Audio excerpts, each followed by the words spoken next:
اسألوني يا جماعة عشان انا نفسيتي تعبانة. هرد عليكم.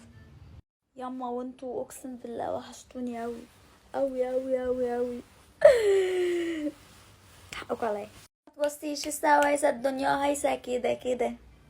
انا من السويس ان شاء الله. سوكا بالله عليكم بقى، ده منظر سوكا؟ دي اخلاق سوكا؟ ده انا ملاك ملاك.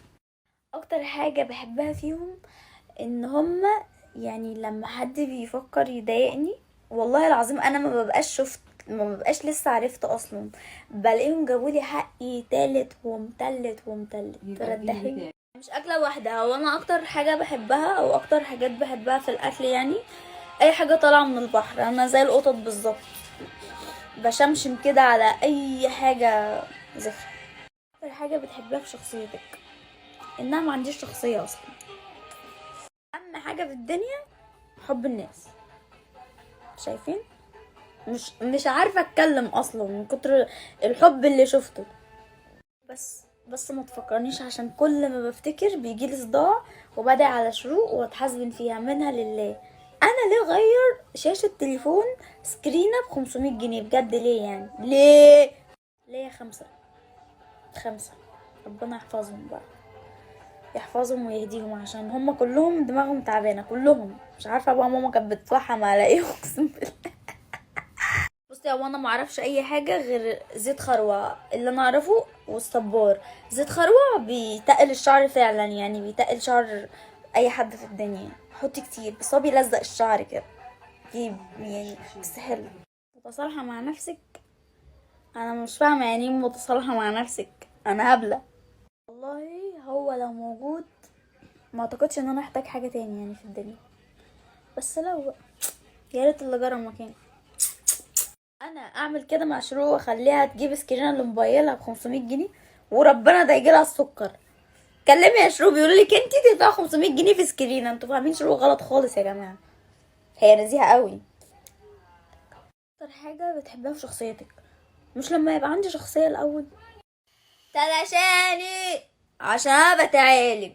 حد طريقته اتغيرت معاكي تعملي ايه؟ لو حد طريقته اتغيرت معايا للاحسن بياخد غلاوة غصبا عني كده في مكان تاني.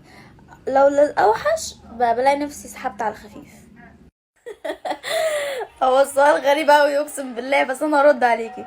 كرامة يعني اقل كلمة تمسك او تضايقك او تيجي على نفسيتك تاخدي على خاطرك وتحسي ان انت عاوزة تختاري البني ادم اللي قدامك عشان نفسك. هي دي جدع يا بنت. هو بقى لو بيحبك هيدور عليكي. جدع ان انت عملتي بلوك كده، انت بتعززي نفسك. برافو عليكي. مش هقولك ان انت عملتي مصيبه، لا. بصي يا بنتي، هو انت نسيت تاني. بصي يا بنتي، هو انت لو هتعرفي تبقي جنبها هيبقى كتر الف خيرك وتبقي تفهمي في الاصول وتشكري. مش هتقدري يبقى انت مش مجبوره. فضحتك وقالت انك جايبه قلم الروج بايه 600 جنيه. انا لو معايا 600 جنيه مش هقعد في الدوله دي اصلا. كدابه في اصل وشها، كدابه تثبت كدابه. لو بقى معاكي 5 مليون جنيه. ده لو بقى ايه اول حاجة هتعمليها؟